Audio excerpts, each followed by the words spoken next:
আসসালামু আলাইকুম। সুপ্রিয় নবম শ্রেণীর শিক্ষার্থী, আশা করছি তোমরা সবাই ভালো আছো। আগামী ৩/৭/২০২৪ তারিখ থেকে তোমাদের ষান্মাসিক সামষ্টিক মূল্যায়ন পরীক্ষা অনুষ্ঠিত হবে। আর প্রথম দিনেই নবম শ্রেণীর ইতিহাস ও সামাজিক বিজ্ঞান মূল্যায়ন হবে। নির্দেশনা অনুযায়ী তোমাদের প্রথম থেকে ৭৩ পৃষ্ঠা পর্যন্ত, অর্থাৎ প্রথম অধ্যায় থেকে চতুর্থ অধ্যায়ের মধ্যে তোমাদের মূল্যায়ন পরীক্ষা অনুষ্ঠিত হবে। আজ আমি তোমাদের প্রথম অধ্যায়ের সামষ্টিক মূল্যায়নের জন্য কিছু নমুনা প্রশ্ন এবং উত্তর, সেই সাথে যেভাবে প্রশ্ন করা হোক তোমরা উত্তরগুলো কোথায় পাবে সেই সম্পর্কে জানিয়ে দেব। সুপ্রিয় শিক্ষার্থী, এখানে আমি কিছু প্রশ্ন এবং প্রশ্নগুলোর উত্তর কী হবে সেগুলো লিখে রেখেছি। এছাড়াও তোমাদের ষান্মাসিক সামষ্টিক মূল্যায়নে যে ধরনের প্রশ্ন হোক না কেন সেই প্রশ্নগুলোর উত্তর তোমরা কোথায় পাবে সে সম্পর্কে আমি লিখে রেখেছি। আশা করি তোমরা ভিডিওটি দেখলে সেগুলো উত্তর করতে পারবে। তাহলে আমরা প্রথমে প্রশ্নগুলো জেনে নিই। কত বছর আগে থেকে বাংলা অঞ্চলের মানুষ মাছ ধরার কাজ করে আসছে?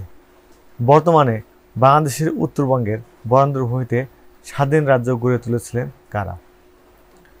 জেলে সম্প্রদায়ের হিন্দু ধর্মাবলম্বীদের মধ্যে বিদ্যমান এমন দুইটি জাতিবর্ণের নাম লেখো। জেলে সম্প্রদায়ের ইসলাম ধর্মাবলম্বীদের ভিন্ন ভিন্ন দুটি পরিচয়ের নাম লেখো। সামাজিক মর্যাদার বিন্যাসে জেলে সম্প্রদায় কোন অবস্থানে অবস্থান করছে? সমাজ জীবনে সুখ দুঃখ সংকটে জেলে সম্প্রদায়ের সদস্যরা কাদের উপর ভরসা করে? জেলে সম্প্রদায়ের খাদ্যাভ্যাস কেমন? মৎস্য আহরণে উৎসভূমিগুলো কমে আসছে কেন? সুপ্রিয় শিক্ষার্থী, এখানে প্রশ্নগুলোর উত্তর দেওয়া আছে। এছাড়াও এই সকল প্রশ্নের উত্তর এবং তোমাদের ষান্মাসিক মূল্যায়নে যেভাবে প্রশ্ন করা হোক না কেন তোমরা এই নমুনাটি পড়লে প্রশ্নগুলোর উত্তর আশা করি পেয়ে যাবে। বাংলাদেশের জেলে সম্প্রদায় সম্পর্কে এখানে যা লেখা আছে তোমরা এগুলোর ভিডিও থামিয়ে পড়ে নেবে। বিস্তারিত পড়লে ভিডিওটি অনেক বড় হয়ে যাবে, কাজেই তোমরা এগুলো নিজেরাই পড়ে নেবে। তারপর দেখো, এখানে আরও কিছু প্রশ্ন এবং উত্তর দেওয়া আছে। জেলে সম্প্রদায়ের ঐতিহাসিক প্রেক্ষাপট তৈরিতে কোন প্রাকৃতিক উপাদান সবচেয়ে গুরুত্বপূর্ণ ভূমিকা রাখে? কোন বিষয়টি জেলে সম্প্রদায়কে সংগ্রামে মনোভাবের করে গড়ে তোলে? তারপর জেলে সম্প্রদায় কর্তৃক অন্যায়ের প্রতিবাদ করার একটি ঐতিহাসিক ঘটনার উদাহরণ দাও। জেলে সম্প্রদায়ের হিন্দু সদস্যরা মৎস্য আহরণ বৃদ্ধি এবং বিপদমুক্তভাবে নদীতে কর্মকাণ্ড পরিচালনার জন্য কি পূজা করে? জেলে সম্প্রদায়ের ভাষা, পোশাক, পরিচ্ছদ, উৎসব অনুষ্ঠান ইত্যাদি সাংস্কৃতিক প্রেক্ষাপট বিনির্মাণে মূল ভূমিকা রাখে কোন উপাদান? জেলে সম্প্রদায়ের উৎসব অনুষ্ঠান পালন করার ক্ষেত্রে কোন রীতিনীতি অনুসরণ করে? এখানে উত্তর দেওয়া আছে, তোমরা উত্তরগুলো দেখে নেবে। এছাড়াও তোমরা নিচের এই লেখাগুলো পড়লে এসব প্রশ্নের উত্তর এবং পরীক্ষায় যেভাবে আসুক তো আশা করি তোমরা উত্তর লিখতে পারবে। দেখো, জেলে সম্প্রদায়ের ঐতিহাসিক প্রেক্ষাপটের উপর প্রাকৃতিক উপাদানের প্রভাব, এগুলো তোমরা এখান থেকে পড়ে নেবে। তারপর জেলে সম্প্রদায়ের সাংস্কৃতিক প্রেক্ষাপটের উপর প্রাকৃতিক উপাদানের প্রভাব, এটিও তোমরা ভিডিও থামিয়ে দেখে নেবে। জেলে সম্প্রদায়ের ঐতিহাসিক প্রেক্ষাপটের উপর সামাজিক উপাদানের প্রভাব।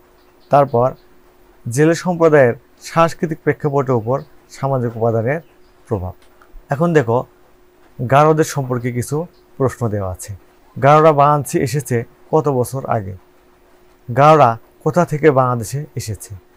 গারোরা নিজেদের কি নামে পরিচয় দিতে স্বাচ্ছন্দ্য বোধ করে?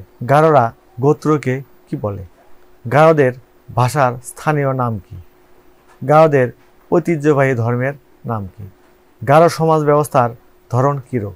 গারো সমাজে সম্পত্তির উত্তরাধিকারী কন্যাকে কি বলা হয়? গারোদের ঐতিহ্যবাহী দুইটি পোশাকের নাম লেখো। গারোদের প্রধান উৎসবের নাম কি? সাংসারিক গারোরা মৃতদেহকে কি করে? সুপ্রিয় শিক্ষার্থী, এই প্রশ্নগুলোর উত্তর এখানে দেওয়া আছে। এছাড়াও তোমরা নিচের এই লেখাটি পড়লে ওই প্রশ্নগুলো উত্তর পেয়ে যাবে এবং ষান্মাসিক সামষ্টিক মূল্যায়নে যেভাবে প্রশ্ন করা হোক আশা করি তোমরা এটি পড়লে প্রশ্নগুলোর উত্তর পেয়ে যাবে। এখানে আবার কিছু প্রশ্ন দেওয়া আছে। দেখো, গারো নৃগোষ্ঠী কয়টি শ্রেণীতে বিভক্ত? গারোদের মধ্যে যারা পাহাড়ের পাদদেশেও সমতল ভূমিতে বাস করে তাদের কি বলে? গারোদের মধ্যে যারা গভীর অরণ্যে বাস করে তারা কি নামে পরিচিত? ওয়ানগালা উৎসব কখন উদযাপিত হয়? গারোদের শিক্ষার হার কত? গারো উপগোত্রকে কি বলা হয়? রংসুগাল্লা কি? দগবান্দা কি? এসব প্রশ্নের উত্তর এখানে দেওয়া আছে। এছাড়াও এসব প্রশ্নের উত্তর এবং ষান্মাসিক সামষ্টিক মূল্যায়নে যেভাবে প্রশ্ন করা হোক, তোমরা যদি নিচের এই লেখাটি পড়ো তাহলে আশা করি প্রশ্নগুলোর উত্তর দিতে পারবে।